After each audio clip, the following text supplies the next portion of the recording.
شہر حیدرآباد میں چلتی کار میں آگ لگنے کا واقعہ پیش آیا۔ شہر کے خیرتآباد جنکشن کے قریب بدھ کی صبح پیش آئے اس واقعے میں کسی کی موت یا پھر کسی کے جھلسنے کی اطلاع نہیں ملی ہے۔ اس خیرتآباد جنکشن کے قریب پولیس کی اسکواڈ گاڑی میں اچانک آگ لگ گئی۔ اس واقعے پر چوکس ڈرائیور نے فوری کار کو روک دیا اور کار میں سوار تمام افراد محفوظ رہے۔ اس واقعے کی سبب کچھ دیر کے لیے اس روٹ پر ٹریفک میں رکاوٹ پیدا ہو گئی۔ وہاں سے گزرنے والوں نے اس بات کی اطلاع فائر بریگیڈ کے اہلکاروں کو دی، جس کے بعد فائر بریگیڈ کے اہلکاروں نے وہاں پہنچ کر آگ پر قابو پایا۔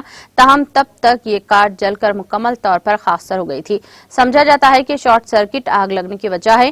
پنجاگٹا پولیس نے اس سلسلے میں ایک مقدمہ درج کر کے تحقیقات کا آغاز کر دیا۔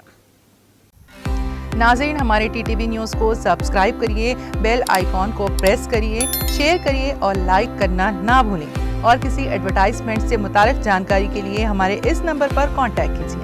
ہمارا نمبر ہے 9550102020۔